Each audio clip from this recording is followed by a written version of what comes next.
Hello, it's Linda Caruso, Head of Public Services, for another edition of Sip and Read. Today, you're catching me in my office on a busy Thursday morning, sitting at my desk going through some books for Thanksgiving, because Thanksgiving's right around the corner. Today, I want to go through some books about the traditions of Thanksgiving, knowing that we don't necessarily know what this year's Thanksgiving is going to be like, but we do need to keep the tradition going in some regards or other. The first book I have is a book by Melanie Kirkpatrick called Thanksgiving. And in this book, it gives us information about some of the traditions of Thanksgiving. Do we really know what Thanksgiving is all about? Do we really know what that first feast of 1621 was really like? Melanie Kirkpatrick gives us journeys about different holiday traditions of Thanksgiving through reading private correspondences, historical documents, and cookbooks. Really interesting read for those of you that might want to know a little bit about how the real Thanksgiving really was. Again, Thanksgiving by Melanie Kirkpatrick. The next book I want to talk about is called Thanksgiving by Sam Sifton. This is a book about how to plan the meal from the beginning to the end. And again, from beginning to end means from preparing the turkey right down to washing the very last plate. He is a former New York Times critic, restaurant critic, so he has a lot of ideas for making it as easy and simple as possible.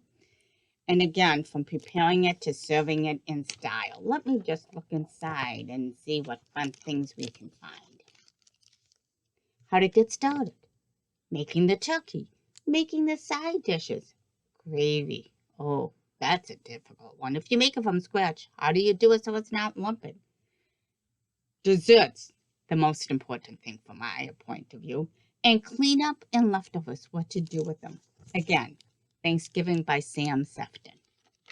The last book I want to talk to you about today is a poetry book just on Thanksgiving. It's a collection of poetry done by famous writers as Sylvia Plath, Robert Burns, Christina Rossetti, again, Updike. There are a ton of great poets in this book called Eat, Drink, and Be Merry. So picture this. Picture you sitting at the Thanksgiving Zoom program, if you do a Zoom meeting or you're sitting with friends, and you pull out a book like this and you start doing grace for ice cream. Oh, doesn't that sound awesome? A grace for ice cream. For water, ice is cheap but good, that find us in a thirsty mood. For ice is made of milk and cream, that slip down smoothly as a dream. That's just the beginning of what grace could be like over your bowl of ice cream. Now, we also have other books in the library about Thanksgiving and about holiday feasts. We also have fiction books. Janet Ivanovich has a book just about Thanksgiving, which is a book about Thanksgiving and a mystery. Put the two together, and Janet Ivanovich, glass of wine, cup of hot chocolate, and you got a good read for Thanksgiving. I'm hoping you all are doing well and safe during these turbulent COVID times. Be safe, be healthy. And remember, the library is here to help you.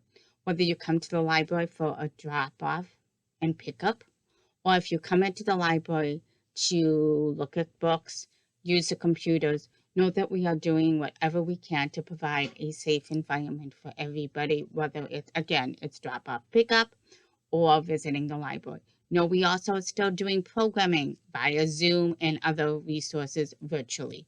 If you have any questions and problems, please feel free to reach out to the Public Services team at 708-527-3161.